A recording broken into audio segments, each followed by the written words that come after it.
ধুধু মাঠে যুক্তরাষ্ট্রের বিরুদ্ধে খেলবে বাংলাদেশ। নেই নিরাপত্তার বালায়, ব্যাগও টানতে হচ্ছে সাকিব শান্তদের।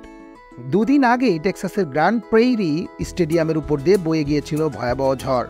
উড়ে গিয়েছিল গোটা স্টেডিয়ামের অনেকটাই। শঙ্কা জেগেছিল যুক্তরাষ্ট্রের বিরুদ্ধে বাংলাদেশের ম্যাচ নিয়েও। যদিও সঠিক সময়ের আগেই টেক্সাসের আকাশে দেখা দিয়েছে উজ্জ্বল সূর্য। আর এই সূর্যের আলোর নিচেই নিজেদের প্রথম অনুশীলনটা সেরে নিয়েছে বাংলাদেশ দল। অজপরা গায়ের মতো একটি ক্রিকেট মাঠের পাশে অস্থায়ী তাঁবু টাঙিয়ে ড্রেসিং রুম বানিয়েছে আয়োজকরা। বেশ দূরে পার্কিং করা টিম বাস থেকে নেমে এই মাঠে ওয়ার্ম আপ ফুটবল খেলায় কিছুক্ষণ কাটিয়েছে বাংলাদেশ দল। প্রধান সড়ক থেকে মাঠের দূরত্ব অনেক হওয়ায় নিজেদের কিটব্যাগ নিজেদেরকেই বহন করতে হয়েছে। যেখানে বাংলাদেশ একদিন বাদে যুক্তরাষ্ট্রের বিরুদ্ধে খেলবে, সেখানে দেখা যায়নি উৎসুক কোনো দর্শকদের আনাগোনা।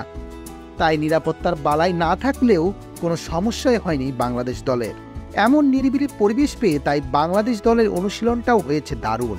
হিউস্টনের প্রেইরি ভিউ ক্রিকেট কমপ্লেক্সে শান্তরা ওয়ার্ম আপ ও ফুটবল খেলে নিজেদের চালিয়ে নেন। আগামী 21 মে থেকে স্বাগতিক দলের বিপক্ষে অনুষ্ঠিত 3 ম্যাচের টি-20 সিরিজকে সামনে রেখে সোমবার পূর্ণ একটি সেশন ব্যাটিং বোলিং অনুশীলন করার কথা বাংলাদেশ দলের।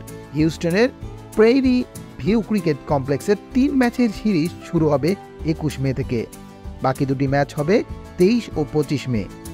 সবগুলো ম্যাচ হবে বাংলাদেশ সময় রাত 9:30টায়। ক্রিকেট এবং ফুটবলের খেলার সকল ধরনের আপডেট পেতে চোখ রাখুন স্পোর্টস 24/7-এ।